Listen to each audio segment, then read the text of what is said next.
السلام علیکم، آپ دیکھ رہے ہیں پاکستان ایٹ 7 اور میں ہوں ناجیہ اشر۔ ہمارے آج کی ٹاپ سٹوریز ہیں: آزاد کشمیر انتخابات کی گہما گہمی، حکمرانی کا تاج کس سیاسی جماعت کے سر سجے گا، اس کا فیصلہ عوام نے کر لیا، غیر حتمی اور غیر سرکاری نتائج کا سلسلہ جاری ہے۔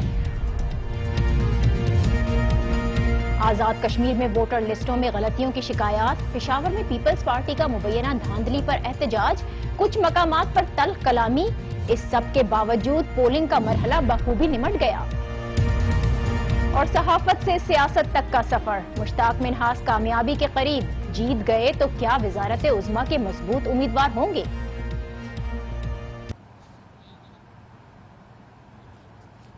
آزاد کشمیر الیکشن جس کے ریزلٹس آنا شروع ہو گئے ہیں، ابھی یہ نتائج غیر سرکاری اور غیر حتمی ہیں، لیکن آزاد کشمیر کی سیاست کا نیا سٹرکچر کیا ہوگا، یہ نتائج اس کی بخوبی پیش گوئی کرتے دکھائی دے رہے ہیں۔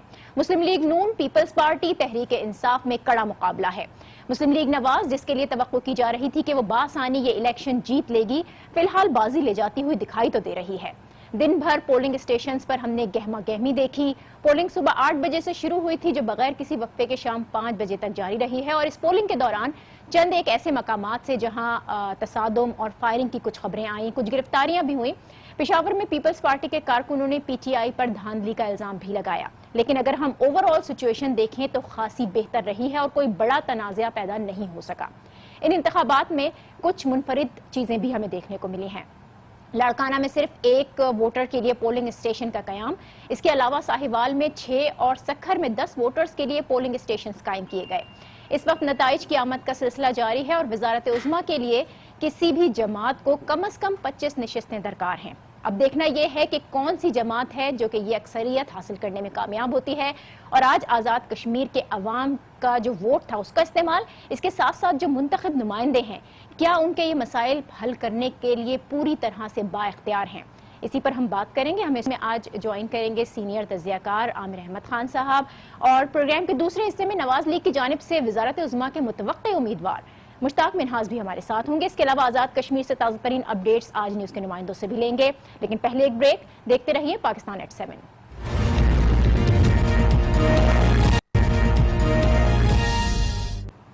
Welcome back. آزاد کشمیر کی قانون ساز اسمبلی کے یہ انتخابات جس کے نتائج کی آمد کا سلسلہ جاری ہے۔ اسٹوڈیوز میں ہمارے ساتھ موجود ہیں عامر احمد خان صاحب، بہت شکریہ عامر صاحب آپ کا، اور آزاد کشمیر میں موجود ہیں آج نیوز کے نمائندے امتیاز امان۔ سب سے پہلے امتیاز کی جانب چلتے ہیں۔ امتیاز، آج کا جو دن ہے وہ خاصا تھکا دینے والا بھی تھا اور خوشگوار بھی تھا، کیا اپڈیٹ سامنے آئی ہیں؟ دن بھر تو بہت گہما گہمی بھی رہی ہے، ریزلٹس کا جیسے ہی وقت شروع ہوا ہے، کون کون سے حلقے ہیں جہاں سے نتائج آ چکے ہیں، اور کون سی پارٹی ہے جو کہ سب سے آگے دکھائی دے رہی ہے اس وقت؟ جی، پہلی بات تو یہ ہے کہ یہ آزاد کشمیر کی تاریخ کے انتہائی اہم الیکشن تھے جو آزادانہ اور منصفانہ جن کا انعقاد ہوا۔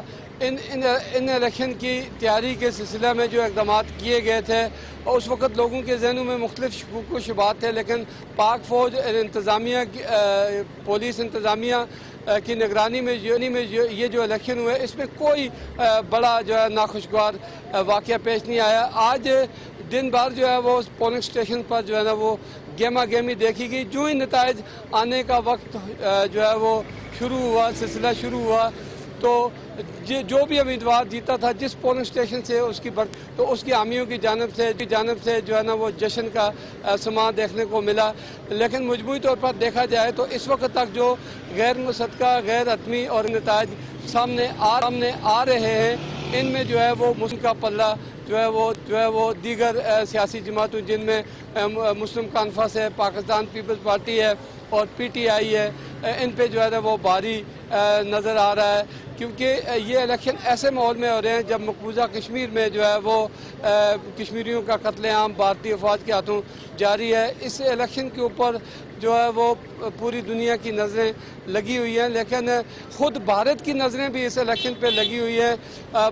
بھارتی حکام کی یہ خواہش تھی کہ آزاد کشمیر میں اگر کوئی خون خرابہ ہوتا ہے، کیونکہ یہ الیکشن جو ہے یہ فوج کی نگرانی میں ہو رہے تھے، اگر ان الیکشن میں کوئی بھی ناخوشگوار واقعہ رونما ہوتا تو بھارت اس بات کے اوپر جو ہے وہ پوری دنیا میں واویلا کرتا اور آزاد کشمیر کے انتخابات کو متنازع بنانے کی کوشش کرتا اور پاکستان کو جو ہے وہ آڑے ہاتھوں لیتا، لیکن الحمدللہ لیکن ایسا ممکن نہیں ہو سکا. شکر ہے کہ خیر خیریت سے انتخابات ہوئے. امتیاز، ایک اور سوال میرا یہ کہ اب جو یہ سیاسی جماعتیں ہیں، ان کے جو نمائندگان ہیں، ان سے آپ کی بات ہوئی ہے؟ یہ جیسے جیسے ریزلٹس آتے جا رہے ہیں، ان کا کیا ریئیکشن سامنے آ رہا ہے؟ جی، آج جو پولنگ اسٹیشنوں کے اوپر جو صورتحال تھی تو سیاسی جماعتوں کے جو لوگ تھے وہ بھی پرامن رہے، بالخصوص سیاسی جماعتوں کے جو امیدوار تھے وہ بھی، انہوں نے بھی اس ماحول کو جو ہے وہ پرامن رکھنے میں انتہائی اہم کردار ادا کیا، اور ان کے جو سپورٹرز تھے انہوں نے بھی اہم کردار ادا کیا. اس وقت تک کے جو نتائج سامنے آ رہے ہیں تو اس پر جو امیدوار ہیں وہ مطمئن دکھائی دیتے ہیں، کیونکہ ان کے پاس کوئی آپشن نہیں ہے. ٹھیک ہے، میں عامر صاحب کی طرف آؤں گی. اب عامر صاحب، آپ نے سنا جو مجموعی طور پر صورتحال بن رہی ہے، ایک تو یہ کہ انتہائی اہم یہ انتخابات تھے، لیکن جو امتیاز نے اہم بات کی وہ یہ کہی ہے کہ شفاف بھی نظر آئے اس کے اندر، اور آزادانہ منصفانہ انتخابات اس کو وہ قرار دے رہے ہیں. بہت قریب سے رپورٹنگ کر رہے تھے، ظاہر انہوں نے پولنگ اسٹیشنز کا دورہ بھی کیا اور یہ دیکھا بھی ہوگا. لیکن جو ریزلٹس آ رہے ہیں، کیا وہ غیر متوقع ہیں یا سرپرائزنگ ہیں؟ بالکل بھی نہیں ناجیہ، حالانکہ میرے خیال ہے اس وقت ممکن نہیں ہے اس کے بارے میں کوئی حتمی رائے قائم کرنا، کیونکہ ایک تو ویسے یہ غیر حتمی اور غیر سرکاری نتائج ہیں، اور دوسرا ابھی میرا خیال ہے زیادہ سے زیادہ ہمیں 15 سے 20% پولنگ اسٹیشنز کے ریزلٹس آئے ہیں، اور صرف ہمیں ایک ٹرینڈ کا اندازہ ہوا ہے، جس میں سے 41 میں سے 15 سے 20 سیٹیں ایسی ہیں جس میں مسلم لیگ نون برتری حاصل کرتی نظر آ رہی ہے. چند ہی سیٹیں ہیں جن کے اوپر پیپلز پارٹی کی برتری ہے، جبکہ لوگوں کی توقع کے خلاف ذرا سا میرا خیال ہے لوگوں کی توقع سے برعکس تحریک انصاف جو ہے اس نے کافی ایک ٹف فائٹ کئی حلقوں کے اندر مسلم لیگ نواز کو دی ہے. تو میرا خیال ہے یہی متوقع بھی تھا. آزاد کشمیر کی مخصوص سیاست جو ہے اس کی وجہ سے لگتا یہی تھا کہ جو حکمران جماعت ہے اسی کے حق میں پلڑا جو ہے وہ رہے گا، اور شاید آگے جا کے صورتحال مزید واضح ہو جائے. جو ایک حیرانگی کی بات ہے کہ جتنی گرما گرمی کیمپین میں رہی اس کی وجہ سے آج کوئی زیادہ گڑبڑ وہاں پر ہوتی نظر نہیں آئی. لیکن جس کیمپین کا آپ ذکر کر رہے ہیں، تینوں مین اسٹریم پولیٹیکل پارٹیز نے جو کیمپین چلائی تھی اس کے اندر ہم نے دیکھا بلاول پہنچے تھے، عمران خان پہنچے تھے، چند وزراء گئے نون لیگ کے جنہوں نے وہ کیمپین چلائی، اور وہ بھی کوئی اتنی جاندار نہیں تھی. تو یہ کیا بہت کانفیڈنٹ تھی نون لیگ کہ ہاں جس کی حکومت اسلام آباد میں ہوتی ہے وہی حکومت بناتا ہے آزاد کشمیر؟ یہ ایک بہت بڑا فیکٹر ہے. حالانکہ میرا خیال ہے بہت زیادہ ان کو اس چیز کے اوپر بینک نہیں کرنا چاہیے تھا، کیونکہ یہ حکومت جو ہے اب اس کے اقتدار کے اندر 2 سال سے کم کا عرصہ رہ گیا ہوا ہے. ساتھ یہ باتیں بھی ہو رہی ہیں کہ شاید ارلی الیکشنز کال ہو جائیں، تو کوئی بہت زیادہ لمبے عرصے کے لیے یہ حکومت نہیں ہے. 1.5 سال اگر اور ہے بھی یہ حکومت، تو یہ وجہ میرا خیال ہے اس کے کانفیڈنس کی نہیں ہو سکتی. میرا خیال ہے بنیادی طور پہ یہ پرائم منسٹر کا اپنی پرسنل ایک ایشو تھا. کچھ تو اپنے دل کے ہاتھوں مجبور رہے. آپ کو پتہ ہی ہے کہ ان کا ہارٹ سرجری ہوئی ہے، اور اس کے بعد ان کی پبلک اپیرنسز پہ بڑی سختی سے ان کو ممانعت تھی کہ وہ نہ کریں. یہاں تک کہ آپ نے دیکھا کہ پچھلے دنوں جب یہ الیکشن بہت قریب آ گئے تو وہ اسلام آباد بھی نہیں جا سکے، اپنے آفس بھی نہیں جا سکے. یہ کہہ سکتے ہیں کہ وزیر اعظم کی غیر موجودگی میں نون لیگ کے وزراء نے، نون لیگ کے جو اور دوسرے لیڈرز تھے مرکزی قیادت کے، انہوں نے بہت بہتر یہ کیمپین چلائی ہے آزاد کشمیر؟ یہ کیمپین ناجیہ آج کل کے ماحول میں میڈیا جو ہے وہ ایک بہت ہی ایک کنوینئنٹ سا ٹول سیاستدانوں کے ہاتھ میں آ گیا ہے. وہ اپنی آپ دیکھیں کہ وہ اپنی بیان بازی، جس کے لیے ایک زمانہ ایسا ہوتا تھا یقیناً پاکستان میں کہ ان کو براہ راست عوام کے پاس جانا ہوتا تھا، خود جا کے ان پرسن وہ باتیں کرنی ہوتی تھیں. آج وہ ٹی وی پہ بیٹھ کے کر لیتے ہیں، گھروں پہ ان کے کیمرے پہنچ جاتے ہیں، ڈی ایس این جیز پہنچ جاتے ہیں. تو ایک بڑے فگر کا نہ ہونا یقیناً مسلم لیگ نواز نے اسے مس ضرور کیا ہوگا. لیکن یہ سمجھا جائے کس کی وجہ سے وہ اپنا پیغام نہیں لوگوں تک پہنچا سکے یا اپنی کیمپین ان کی کسی طرح سے متاثر ہوئی ہے، تو آج کل کی میڈیا کا ایسا کوئی خدشہ نہیں تھا. لیکن جو بیانات میڈیا پر دیے جا رہے تھے وہی پولیٹیکل کیمپین میں بھی اسی طریقے کے تقریباً بیانات ہوتے، الزامات کی سیاست. وہ جو آزاد کشمیر کے عوام ہے جنہوں نے آج ووٹ دینے کے لیے اپنے گھروں سے باہر نکلنا تھا، اپنے حق رائے دہی کا استعمال کرنا تھا، کیا ان کو اس بات میں انٹرسٹ ہو سکتا ہے کہ پیناما لیکس پر ٹی او آرز بن رہے ہیں یا نہیں بن رہے؟ اس کو لے کر متحدین کس طرح سے آگے بڑھ رہی ہے، احتجاجی تحریکیں چلانے والی ہے؟ لوگوں کا تو یہ انٹرسٹ نہیں تھا. اگر وہاں پر کیمپین چلائی جا رہی تھی تو وہاں کے عام عوام کے مسائل پر بات ہوتی، وہ ہم نے کہیں نہیں دیکھی ہوتے. وہ اس لیے راجیہ کیونکہ آزاد کے میرا خیال میری رائے کے اندر اس کی بہت بڑی وجہ یہ ہے کہ وفاقی حکومت کا آزاد کشمیر کے اندر انتظامی اختیار اختیار جو ہے وہ بہت حد تک محدود ہے. ایک بہت بڑا علاقہ آزاد کشمیر کا جو ہے وہ فوج کے براہ راست کنٹرول کے اندر ہے. یہاں اگر براہ راست کنٹرول کے اندر نہ بھی ہو تو وہاں فوج کی بہت بڑی موجودگی رہتی ہے.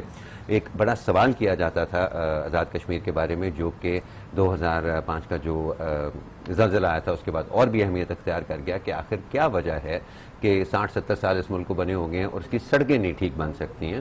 تو اور اس کا جو جواب سامنے آتا تھا وہ یہ تھا کہ شاید وہ اس لیے کہ وہ فوج کو اس میں کوئی خاص زیادہ دلچسپی نہیں ہے کہ بہت زیادہ وہاں پہ ٹورزم کو انکریج کیا جائے، بہت زیادہ ٹریفک کو وہاں پر انکریج کیا جائے، اور ان کے پیچھے ان کے سیکیورٹی خدشات ہیں.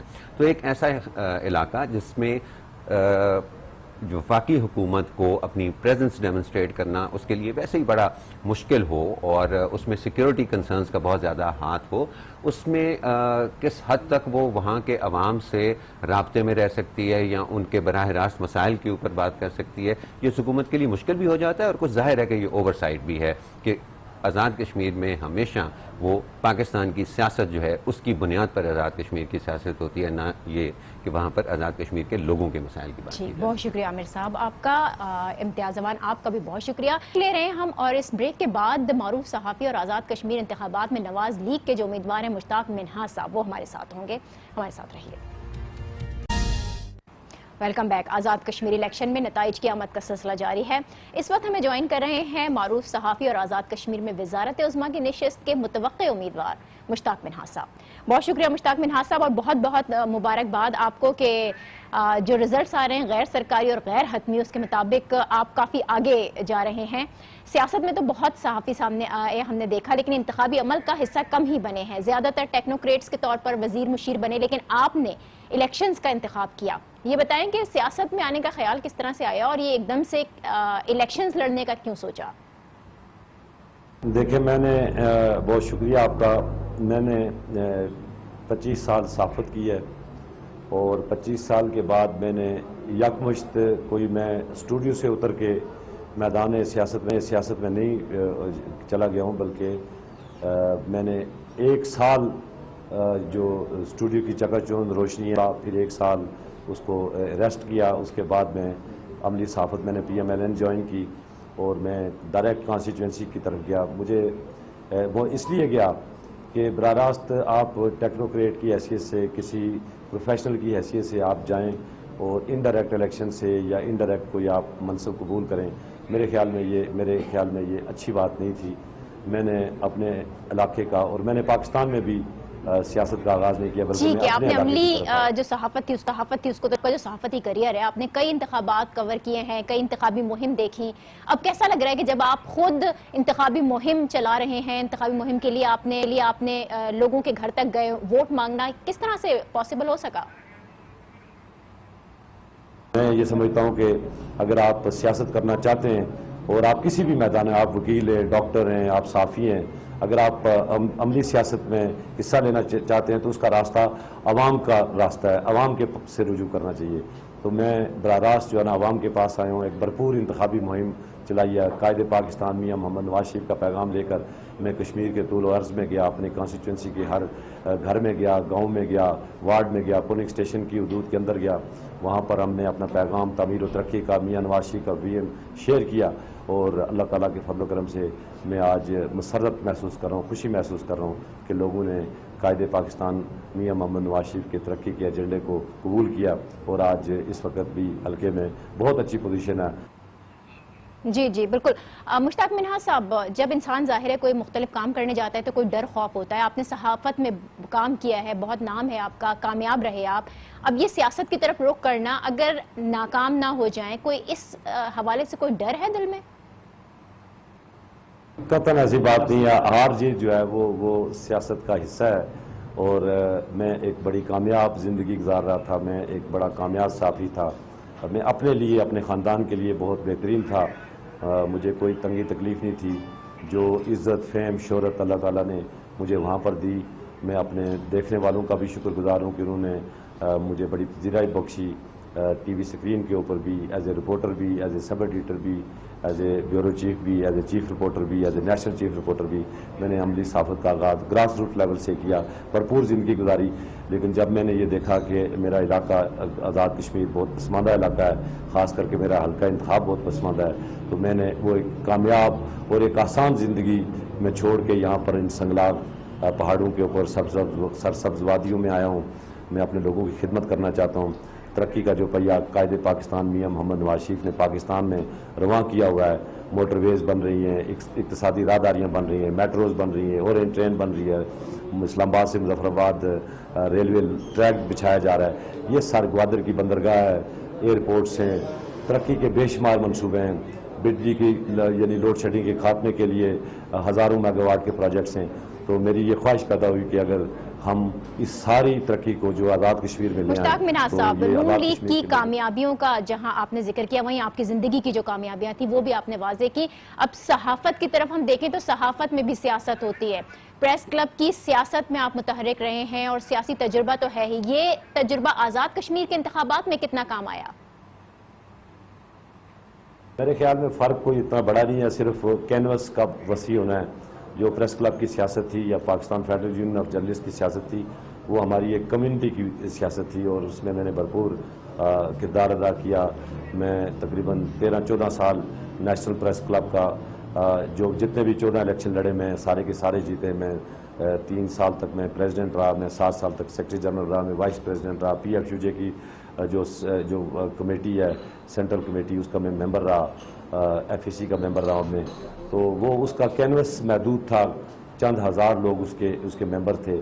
لیکن یہ آزاد کشمیر کا ایک تو دور دراز کا خطہ ہے، دیہی علاقہ ہے میرا، LA-14 وسطی باغ جس کو کہتے ہیں، جہاں سے میں الیکشن لڑ رہا ہوں. یہ بڑے یعنی پھیلا ہوا، بڑا پیچیدہ، بڑا کمپلیکس ایک یعنی جغرافیائی لحاظ سے یہاں پر سڑکوں کی کمی ہے، پینے کے پانی کا مسئلہ ہے، سکولز جو ہیں ان کی اپ گریڈیشن کا مسئلہ ہے، تعلیم اور روزگار کا مسئلہ ہے. تو میں یہ ایک بڑے کینوس میں آیا ہوں. آزاد کشمیر کی سیاست بڑی مشکل سیاست ہے. یہاں کے لوگ بڑے باشعور ہیں، ایشوز کے اوپر بات کرتے ہیں. آپ کو سیاست کے ساتھ ان کو ایک ایک چیز کا علم ہے. یہاں کسی کو آپ یعنی اس طریقے سے بغیر پرفارمنس کے آپ اس کو چلے ہم امید کرتے ہیں کہ آپ کی پرفارمنس بھی اچھی ہوگی. آپ کے ریزلٹس کی طرح بہت شکریہ مشتاق منہا صاحب آپ کا. کشمیر کے آج ہونے والے یہ انتخابات غیر حتمی اور غیر سرکاری نتائج آ رہے ہیں اور نتائج جو بھی ہوں گے عوام نے اپنا فیصلہ کر لیا ہے اور جو حکومت ہے اب اس نے جس طرح سے عوام سے ووٹ لیے اسی طرح سے اپنی پرفارمنس بھی کرنی ہوگی. اسی کے ساتھ اب مجھے دیجیے اجازت، آپ سے کل پھر ملاقات ہوگی. اللہ حافظ.